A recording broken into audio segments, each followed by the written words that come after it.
Bienvenue dans cette nouvelle édition du QG News. Au sommaire de l'actualité, les juges de la CPI ont livré leur motivation écrite sur l'acquittement de l'ancien président ivoirien Laurent Gbagbo et son ancien ministre de la Jeunesse Charles Blé Goudé.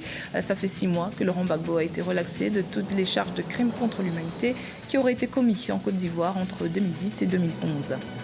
La République démocratique du Congo accueillera bel et bien les 9e Jeux de la francophonie en 2021. Annonce faite par le comité international de cet événement sportif ce mardi 16 juillet. Le pays remplace donc le Nouveau-Brunswick. Cette province canadienne avait renoncé à accueillir l'édition 2021 pour des considérations financières. Et puis l'Afrique du Sud est en deuil. Johnny Clegg, chanteur et icône de la lutte anti-apartheid, est décédé ce mardi 16 juillet. Il était surnommé le Zoulou blanc pour ses musiques inspirées de la culture zoulou. Mais tout d'abord, nouveau pas vers l'apaisement de la crise sociopolitique au Soudan. Le conseil militaire au pouvoir à Khartoum et les meneurs du mouvement de contestation ont signé ce mercredi 17 juillet un accord entérinant le partage du pouvoir pendant une période de transition. Les discussions doivent encore avoir lieu dans les prochains jours sur les autres points en litige d'un accord trouvé le 5 juillet dernier entre les deux parties. L'accord intervient 1 mois et demi après la répression du sit-in de manifestants qui avait fait des dizaines de morts. Après avoir acquitté Laurent Gbagbo et Charles Blé Goudé par décision orale de toutes les charges de crimes contre l'humanité qui auraient été commis en Côte d'Ivoire en 2010 et 2011, la CPI a remis ce mardi 16 juillet ses motivations écrites. Les juges ont évoqué une incohérence entre le récit de l'accusation et les preuves apportées au dossier. Le procureur dispose d'1 mois pour faire appel ou non. L'ex-président ivoirien Laurent Gbagbo et Charles Blé Goudé restent en liberté sous caution. Écoutons à ce propos Youssouf Diaby, porte-parole de Charles Blé Goudé. Nous remercions le professionnalisme du juge président Tafousser et du juge Anderson. Nous avions su, dès le début de l'entame de ce procès contre le président Laurent Gbagbo et son ministre Charles Blé Goudé, que si c'était le droit, et que rien que le droit, que nos 2 illustres allaient être acquittés par les 5 charges qui ont été fabriqués par la procureure Fatou Bensouda. Alors, nous sommes heureux d'une justice qui a rendu le droit et nous pensons que ce n'était pas une décision et ce n'est pas une décision de faveur pour Laurent Gbagbo ou pour le ministre Charles Blé Goudé. C'est une décision de justice avec 82 témoins, parmi lesquels témoins, on avait des témoins experts, dont les témoins experts étaient exclusivement des témoins de la procureure, c'est-à-dire des témoins en balistique, des témoins experts en balistique, des témoins experts en biologie, des témoins experts qui ont démontré, malgré qu'ils étaient des témoins à charge, que le dossier était vide. Donc, par conséquent, nous pensons que la Côte d'Ivoire et l'Afrique ont retrouvé une cour de justice internationale juste, car le ministre Charles Blé Goudé et le président Laurent Gbagbo attendent tout simplement être des moteurs de réconciliation pour les Ivoiriens. Le gouvernement sénégalais compte dissoudre ou fusionner une quinzaine d'agences nationales, une mesure visant à rationaliser les dépenses de l'État comme préconisé par le FMI. Rationalisation qui permettra d'améliorer la gestion des finances publiques et ainsi renforcer l'économie du pays. Les détails avec Philomène Tine. Afin de rationaliser les dépenses publiques qui pourraient négativement impacter la croissance économique du Sénégal, une quinzaine d'agences publiques sont en passe d'être dissoutes par le chef de l'État, Macky Sall. Cette décision se veut conforme aux recommandations du Fonds monétaire international et après un rapport de l'inspection générale d'État IGE.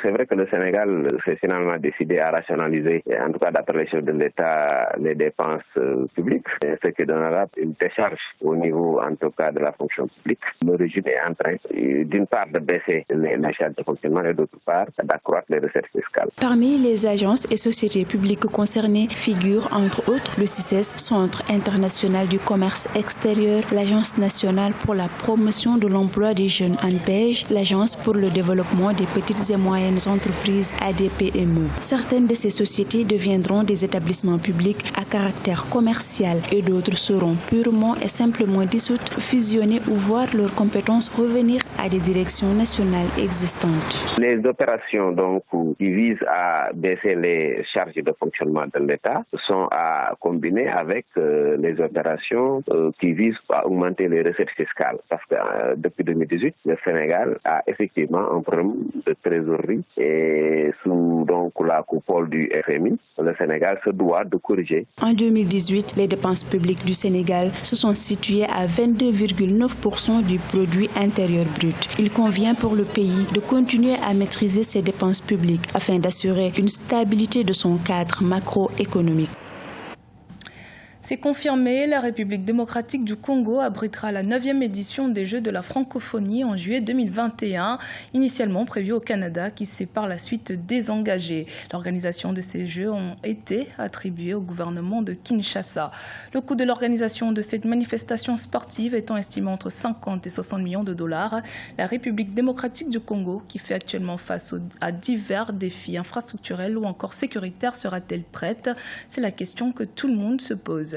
Écoutons à ce propos le Premier ministre congolais Bruno Tshibala.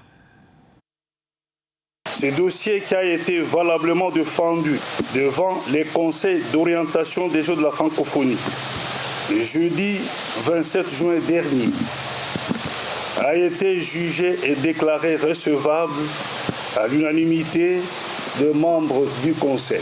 La République démocratique du Congo sera donc le premier pays de l'Afrique centrale à accueillir ces Jeux. Ainsi, plusieurs retombées positives sont escomptées de cette organisation.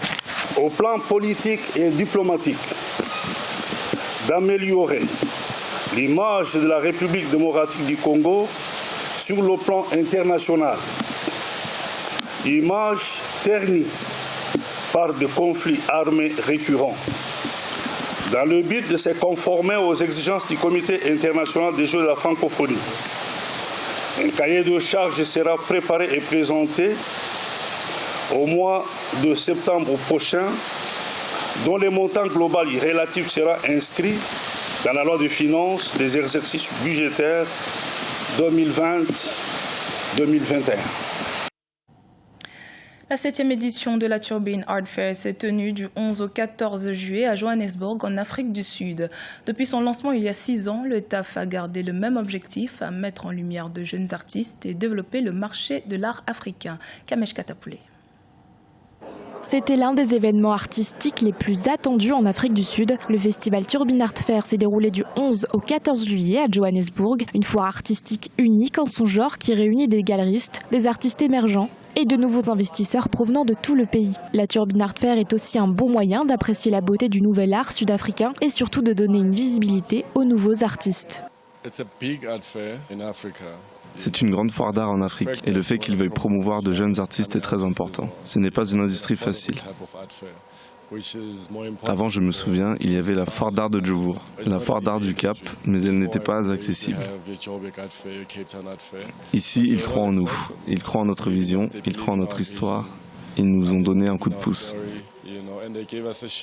Malgré les nombreux talents que compte la scène artistique locale, rares sont ceux qui parviennent à se faire un nom. La Turbine Art Fair a donc mis en place Talent Unlocked, un programme qui vient en aide aux jeunes artistes de façon à faire accroître leur notoriété. Talent Unlocked apporte un soutien aux artistes qui se démènent pour se faire une place dans le milieu de l'art. Pendant 6 mois, ils travaillent avec des mentors, des professionnels de l'industrie. Les artistes doivent être en mesure de comprendre les notions de vente et de rentabilité d'une œuvre d'art. Créée en 2013, la Turbine Art Fair a connu un succès considérable. Pour cette 7e édition, la foire s'est déroulée dans un lieu plus grand afin d'exposer une majorité d'œuvres d'art. L'Afrique du Sud qui a perdu l'une des figures emblématiques de sa scène musicale. Le chanteur sud-africain Johnny Clegg s'est éteint ce 16 juillet à Johannesburg. Il se battait depuis plus de 4 ans contre un cancer. Surnommé le Zoulou Blanc, sa musique est un mélange de rock et de rythme sud-africain. Le musicien était également impliqué dans la lutte anti-apartheid, défiant la censure de sa musique. L'auteur-compositeur Alun Wade lui rend hommage. On l'écoute. C'est une triste nouvelle qu'on a eu hier. Et vous savez, Johnny Clegg, fait partie de nous, de notre enfance, de notre vie. En fait, je pense que Johnny Clegg fait partie de ces artistes qui ont défié un système, qui ont changé la vie même politique de ce monde des années 80-90. Johnny Clegg en fait partie, c'est comme Paul Simon aussi, qui avait sorti son album dans les années 80, l'album Graceland. Peter Gabriel et Youssou N'Dour, ils font partie de ces gens qui sont engagés, qui étaient très engagés politiquement et par le biais de la musique. Ils ont réussi à changer beaucoup de choses, l'apartheid, et voilà. Quand on perd un artiste, c'est le monde qui s'appauvrit, quoi. Surtout un artiste comme de cette taille, Johnny Clegg, c'est une triste réalité. J'espère que nous allons continuer à vulgariser ses œuvres et même bien découvrir aussi cette belle musique qu'il nous a tant donné depuis des décennies. Et il a joué une belle partition et une grosse partie pour l'apartheid en Afrique du Sud et même, je dirais, partout dans le monde, quoi. Johnny Clegg fait partie de ces artistes qui m'ont influencé, en fait, parce que j'aimais bien le jeu, la musique zoulou, le groove sud-africain qu'ils avaient et le mélange. Et pour moi, c'était une chose quand même assez incroyable d'avoir un Africain blanc, les Sud-Africains, d'accord, un Africain blanc, et chanter comme les Africains, et surtout la danse qu'il assurait sur scène avec ses musiciens, on voyait vraiment dégager une bonne énergie, quoi. Et du coup, je me rappelle, cette cassette a même changé ma vie musicale et même mes choix dans la musique, quoi. C'était le journal de la rédaction. Merci de votre fidélité. Dans un instant, une nouvelle édition de l'actualité sur Africa 24.